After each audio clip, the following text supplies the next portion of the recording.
നമസ്കാരം. കഴിഞ്ഞ ദിവസം രാത്രി എക്സിറ്റ് പോൾ പുറത്തു വന്നതോടുകൂടി കേരളത്തിൽ ഏറ്റവും അധികം ഞെട്ടിയത് BJP കേന്ദ്രങ്ങളാണ്. കാരണം 1 മുതൽ 3 വരെ സീറ്റുകളാണ് അവർക്ക് പ്രവചിച്ചിരിക്കുന്നത്. ചില സർവേകൾ കൃത്യമായും 3 സീറ്റുകൾ പറഞ്ഞിട്ടുണ്ടെങ്കിൽ ചിലത് 1 മുതൽ 3 വരെ സീറ്റുകൾ, ചിലത് 1 സീറ്റ്, അങ്ങനെയാണ്. എന്തായാലും ഈ 1 മുതൽ 3 സീറ്റ് വരെ എന്നതിലാണ് ഏറ്റവും വലിയ ചോദ്യം ഉയർന്നിരിക്കുന്നത്. 1ഉം 2ഉം സ്ഥാനങ്ങൾ തൃശ്ശൂരിനും തിരുവനന്തപുരത്തിനും BJP നേതാക്കൾ നൽകിയിട്ടുണ്ട്. മൂന്നാമത്തേത് ആര് എന്ന ആശങ്കയാണ് ഇപ്പോൾ BJPയെ വലയ്ക്കുന്നത് എന്ന് പറയാം. ആറ്റിങ്ങലിൽ വി മുരളീധരൻ ജയിക്കാനുള്ള സാധ്യതകളുണ്ട് എന്ന് ആദ്യം പറഞ്ഞുവെങ്കിലും പിന്നീട് അദ്ദേഹത്തിൻ്റെ സാധ്യതകൾ തള്ളിക്കളഞ്ഞുകൊണ്ട് BJP കേന്ദ്രങ്ങൾ തന്നെ രംഗത്ത് വരികയായിരുന്നു. എന്നാൽ ഈ മൂന്നാമത് വി മുരളീധരൻ ഉൾപ്പെടുമോ എന്നുള്ള ആശങ്കയാണ് ഇപ്പോൾ BJP കേന്ദ്രങ്ങൾ പങ്കുവയ്ക്കുന്നത്.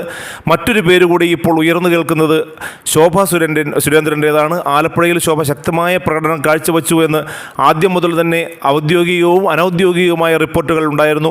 അത് BJP കേന്ദ്രങ്ങളിൽ പോലും ചർച്ചയായതുമാണ്. മോദി അടക്കമുള്ള, അമിത്ഷാ അടക്കമുള്ള നേതാക്കൾ ആലപ്പുഴയിലെ ശോഭാ സുരേന്ദ്രൻ്റെ പ്രകടനം കണ്ട് വിസ്മയിച്ചതാണ്. അതുകൊണ്ട് തന്നെ ആലപ്പുഴയിൽ ശോഭാ സുരേന്ദ്രൻ വിജയിച്ച് കയറുമോ എന്നുള്ള ശങ്കകളൊക്കെ ഇപ്പോൾ നിലനിൽക്കുന്നുണ്ട്. അത് ഏറ്റവും അധികം വിഷമവൃത്തത്തിലാക്കുന്നത് കോൺഗ്രസിനെ തന്നെയാണ്. കോൺഗ്രസിൻ്റെ രാഹുൽ ഗാന്ധി കഴിഞ്ഞാൽ രണ്ടാമൻ എന്ന് വിശേഷിപ്പിക്കപ്പെടുന്ന KC വേണുഗോപാലാണ് ആലപ്പുഴയിൽ കോൺഗ്രസിന് വേണ്ടി തേർതെളിക്കുന്നത്.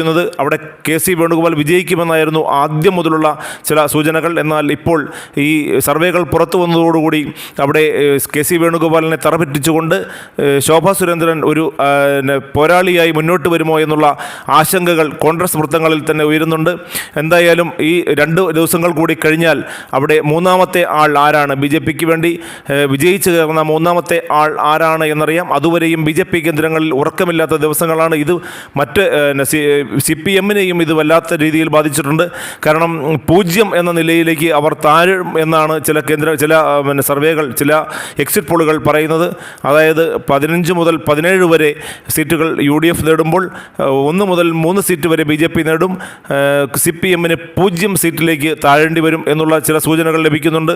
അതോടുകൂടി CPM കേന്ദ്രങ്ങളിൽ വലിയ തോതിലുള്ള വീർപ്പുമുട്ടലുകളും വിമ്മിഷ്ടങ്ങളും തുടങ്ങിയിട്ടുണ്ട് എന്ന് തന്നെ പറയേണ്ടി വരും.